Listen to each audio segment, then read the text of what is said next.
പനിയോ വല്ലതും ഉണ്ടോ? ഏ വല്ലാത്തൊരു ക്ഷീണം, അത്രേ ഉള്ളൂ.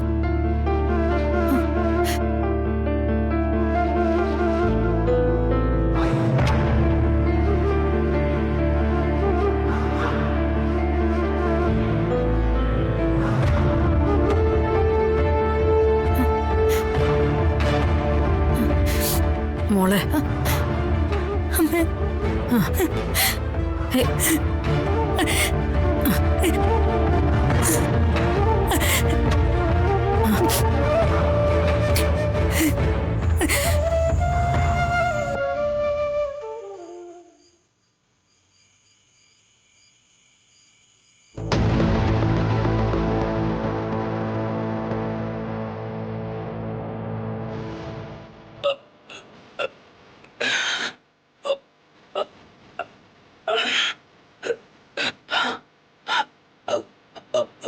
ഭാമേ, ഭാമേ, ഭാമേ,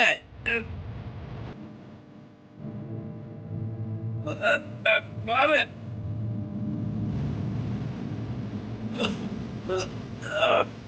അയ്യോ എന്താ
ഭാമേ, നീ വായിക്കുക.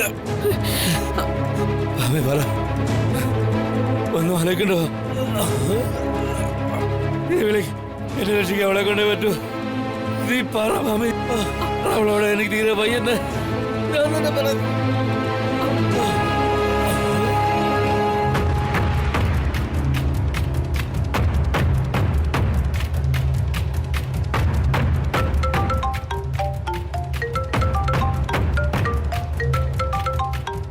അച്ഛനാണല്ലോ വിളിക്കുന്നത്. അച്ഛൻ എന്താ ഈ രാത്രിയില്? എന്ത് പറ്റി? എന്താ ഈ സമയത്ത്? ഹലോ അച്ഛ, അച്ഛൻ എന്താ ഒന്നും പറയാത്തെ? അതിന് സത്യഭാമയാ. വിഷ്ണു ഉണ്ടോ അവിടെ? ഇല്ല. കമലിന്റെ നമ്പർ ഉണ്ടോ? എന്താ സത്യമേ, എന്താ കാര്യം? സത്യമ്മ കാര്യം പറയും. വിഷ്ണുവിന്റെ അച്ഛന് തീരെ സുഖമില്ല. അയ്യോ, എന്താ അച്ഛൻ എന്താ പറ്റിയേ? നെഞ്ചുവേദന എടുക്കുന്നു പറയുന്നത്. ഇവിടെ ഞാൻ മാത്രമേ ഉള്ളൂ. വരാൻ പറ്റുമെങ്കിൽ എത്രയും പെട്ടെന്ന് അത് വരിക. സത്യമേ, ഞാൻ ഇപ്പൊ തന്നെ വരാം.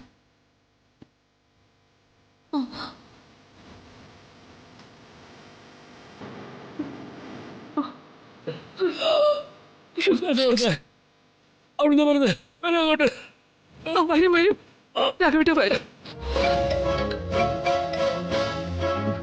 Hello madam. ആ അനു, ഒന്ന് ഇവിടം വരെ അത്യാവശ്യമായിട്ട് വരണം. എന്താ മാഡം? താമസിക്കരുത്, അത്രയും ക്രിട്ടിക്കൽ ആയിട്ടുള്ളൊരു സിറ്റുവേഷനാ. കാര്യങ്ങളൊക്കെ ഞാൻ വന്നിട്ട് പറയാം പെട്ടെന്ന്. ആ ശരി മാഡം. ഈശ്വരാ.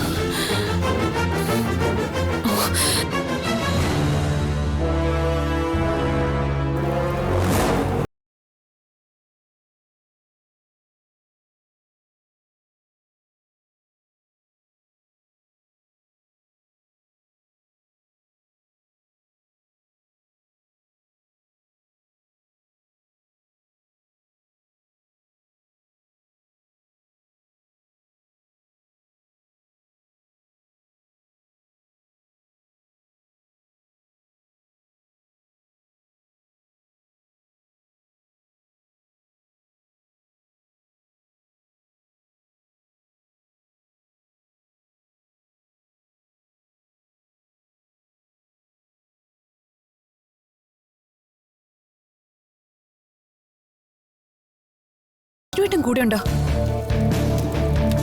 ഉണ്ട്, ദാ വണ്ടി കിടന്ന് ഉറങ്ങുവാ. വിഷ്ണുവേട്ടന് പെട്ടെന്നൊന്ന് ഫോൺ കൊടുത്തേ, ഒരു അത്യാവശ്യ കാര്യം പറയാനാ. ആ ശരി അടുത്ത്. ആശാനെ ആശാനെ ഒന്ന് എണീറ്റേ. പോറേ ഫോണിൽ ഏട്ടത്തമ്മ വിളിക്കുന്നു. ഇതെന്താ ഈ സമയത്ത്? ആ ഹലോ, എന്തുപറ്റി? സത്യമ്മ ഒരുപാട് വിളിച്ചു എന്ന് പറഞ്ഞു. കിട്ടാത്തതുകൊണ്ട് പിന്നെ എന്നെ വിളിക്കായിരുന്നു. കാര്യം എന്താ? പേടിക്കാനൊന്നുമില്ല. അച്ഛന് ഒരു നെഞ്ചുവേദന വന്നു എന്ന് സത്യമ്മ പറഞ്ഞു. നെഞ്ചുവേനയോ? ആ അതെ. എന്നിട്ട് വിഷ്ണുവേട്ട, ഞാൻ വീട്ടിലേക്ക് പൊയ്ക്കൊണ്ടിരിക്കുക. ഞാൻ അവിടെ ചെന്നിട്ട് വിളിക്കാം. ശാലിനി, അച്ഛന് കുഴപ്പമൊന്നുമില്ലല്ലോ? ഞാൻ പറഞ്ഞില്ലേ വിഷ്ണുവേട്ട, ഞാൻ കാര്യങ്ങൾ എന്തെങ്കിലും ഉണ്ടെങ്കിൽ നോക്കിക്കോളാം. വിഷ്ണുവേട്ടൻ എത്രയും പെട്ടെന്ന് അവിടെ നിന്ന് പോന്നാ മതി. ഞാനിപ്പോ ഇവിടുന്ന് പുറപ്പെടുക. ആ ശരി. ശരി ശരി. കമല, വണ്ടി കയറാ.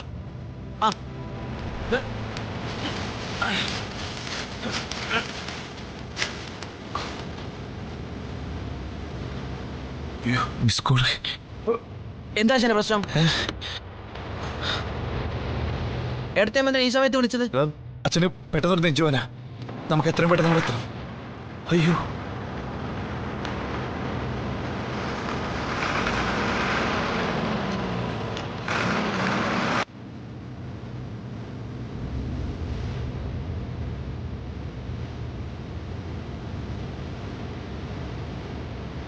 രമേട്ട, കുറച്ചുകൂടി പെട്ടെന്ന് പോ.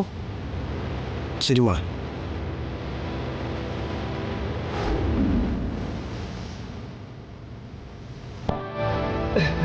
എന്റെ മാമേ, വിഷ്ണുവിനെ കിട്ടിയോ? ഇല്ല, രാഘവേട്ടൻ അധികം സംസാരിക്കണ്ട. രാഘവേട്ട, രാഘവേട്ട, രാഘവേട്ട, ഒന്നുമില്ല രാഘവേട്ട. രാഘവേട്ട,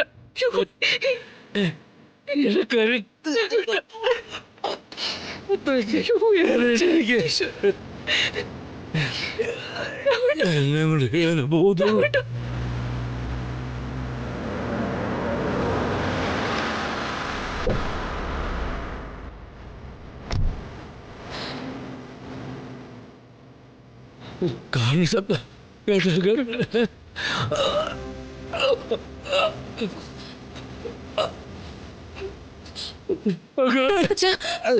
എന്താ അച്ഛൻ, എന്താ പറ്റിയ?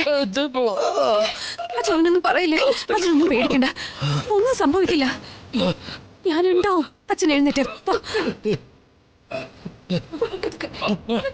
എഴുന്നേക്ക്.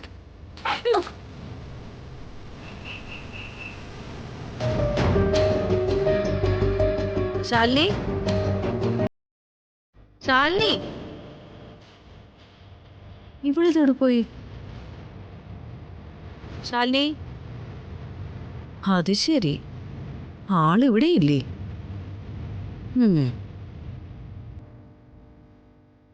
ശാലിനി, ഇവിടെത്തോട് പോയി?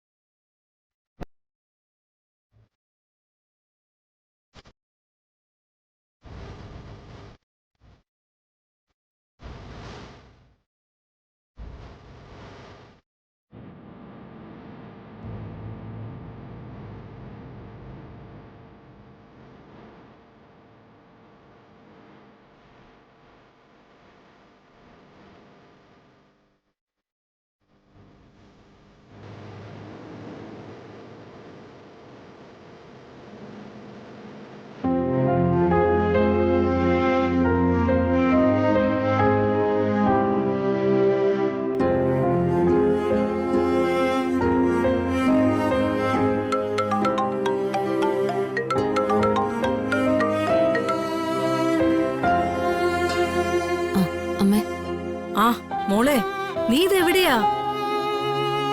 അച്ഛന് നെഞ്ചുവേദനയാണ്, ഒന്ന് അവിടം വരെ ചെല്ലണോന്ന്.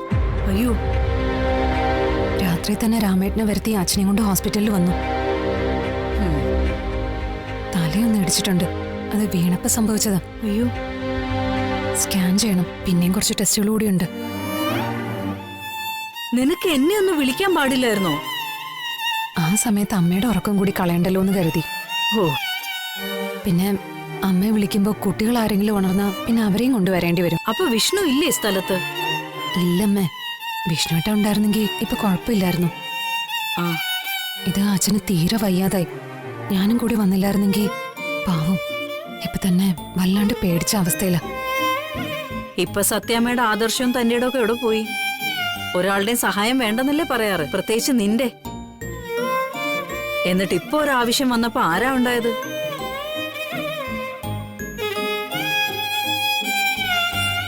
ഇതാ പറയുന്നത്, ആരെയോ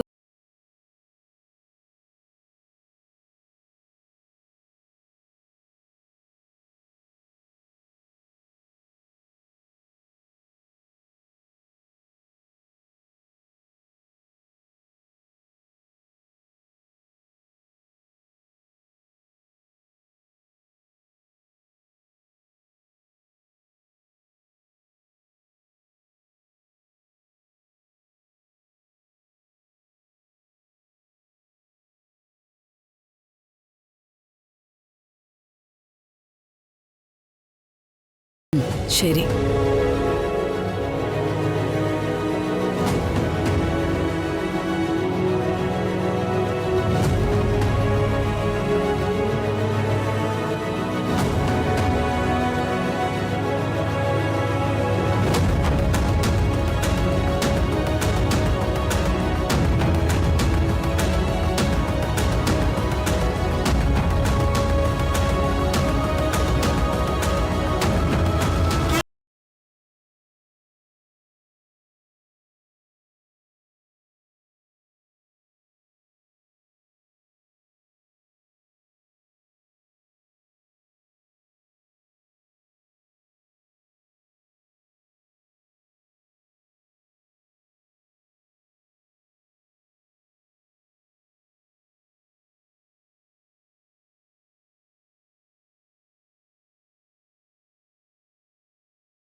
നന്നായി അച്ഛൻ.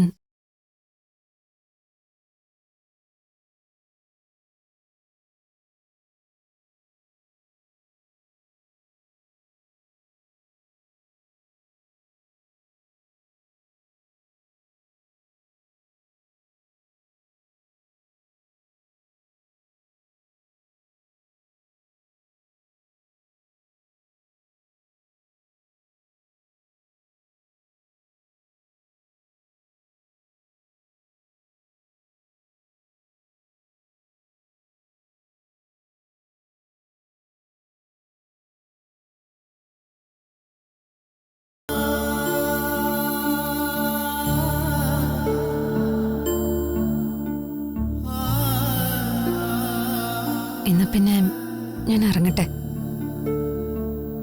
അപ്പോഴത്തെ ഒരു വെപ്രാളത്തില് അമ്മയോട് പോലും പറഞ്ഞിട്ടില്ല.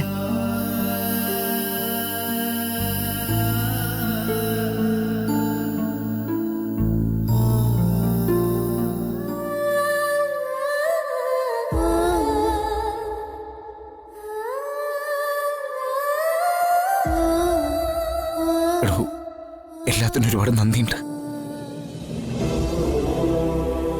വിളിച്ചപ്പോ തന്നെ താൻ വന്നല്ലോ. എന്താ വിഷ്ണുവേട്ട ഇത്? ഇത് ഞാൻ ചെയ്യേണ്ടത് തന്നെയല്ലേ? വിഷ്ണുവേട്ടൻ സ്ഥലത്തില്ലാത്തതുകൊണ്ട് ചെയ്യേണ്ടത് ഞാൻ തന്നെയാ.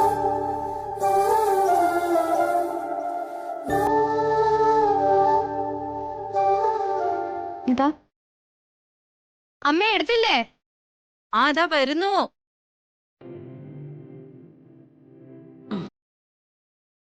ആ അച്ചിങ്ങ തോരനും കൂടി എടുത്തു. അത് വേവാനായിട്ട് ഇത്തിരി താമസം ഉണ്ടായി, അതാ വൈകിയത്. അല്ല, സമയമായി വരുന്നല്ലേ ഉള്ളൂ, ഇത്രയ്ക്ക് ധൃതി പിടിക്കുന്നെന്തിനാ?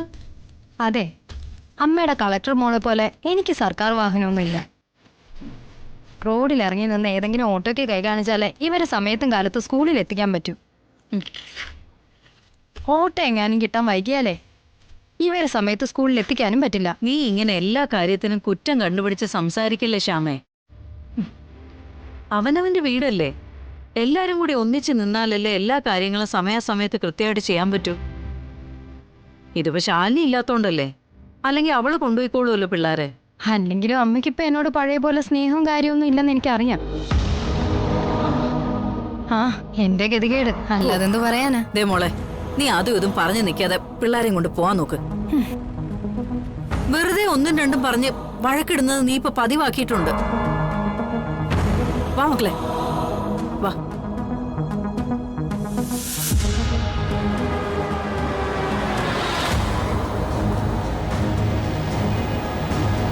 ആ ദേ ശാലിനി വന്നല്ലോ. എന്നാ പിന്നെ ശ്യാമേ, ഈ വണ്ടിയിൽ കുട്ടികളെ കയറ്റിവിടും. രാമേട്ടൻ അവരെ സ്കൂളിൽ ഇറക്കും.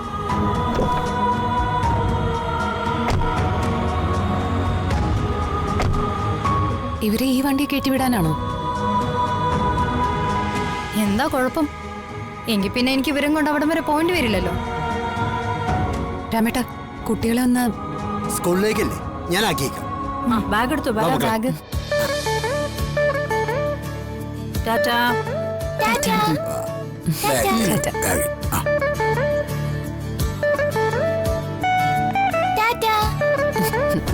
ടാറ്റാ.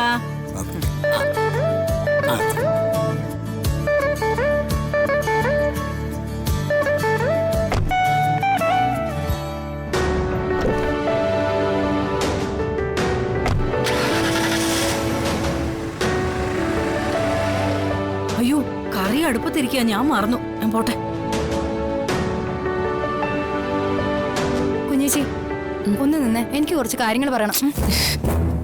എന്താടി? അതെന്താ, ഞാനൊരു കാര്യം പറയണോന്ന് പറഞ്ഞപ്പോ കുഞ്ഞേച്ചിക്ക് ഒരു താല്പര്യമില്ലാത്ത? ഞാൻ ഇവിടെ വന്ന് നിൽക്കുന്നതിൽ നിങ്ങൾക്ക് എല്ലാവർക്കും ഒരു ഇഷ്ടക്കേടുണ്ടെന്ന് എനിക്ക് നന്നായിട്ട് അറിയാം. പക്ഷെ അതിങ്ങനെ എന്നോട് കാണിക്കുമെന്ന് ഞാൻ കരുതിയില്ല. ഇപ്പൊ അതുമായി. എന്റെ ശ്യാമേ, ഞാൻ ആകെ ടയേർഡായിട്ടാ വന്നിരിക്കുന്നത്. ഇന്നലത്തെ ഓട്ടും ബഹളവും കാരണം ശരിക്കും ഉറങ്ങാൻ പോലും പറ്റിയിട്ടില്ല. അതുകൊണ്ടാണ് ഞാൻ ഹാഫ് ഡേ ലീവ് എടുക്കാന്ന് വെച്ചത്.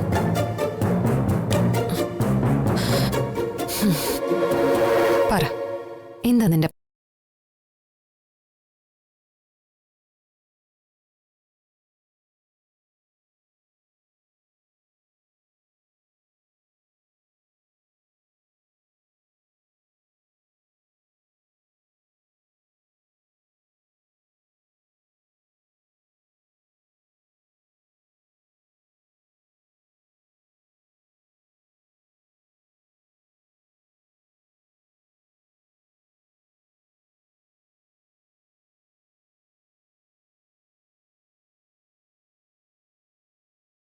മറ്റുള്ളവരുടെ മുമ്പിൽ അന്തസ്സോടെ നടക്കണമെന്നുള്ളൊരു തോന്നലെങ്കിലും വേണം.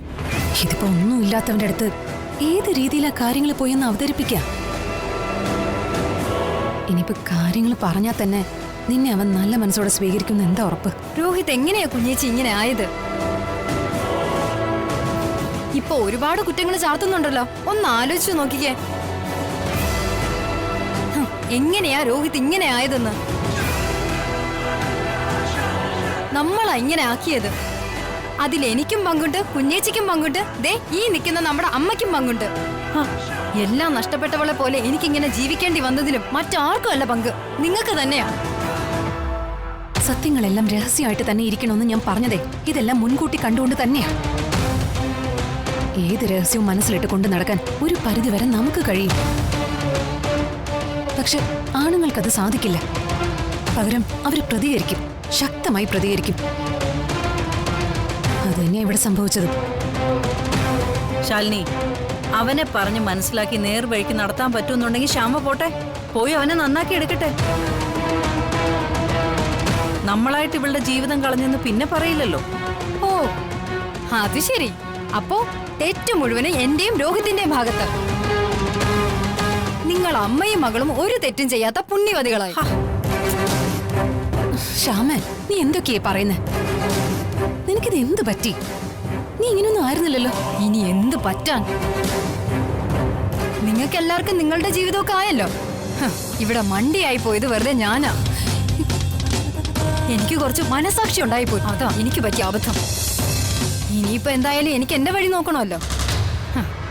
ഇനിയും ഇങ്ങനെ കുത്തുവാക്കുകൾ കേട്ട് നിൽക്കാൻ എനിക്ക് പറ്റില്ല.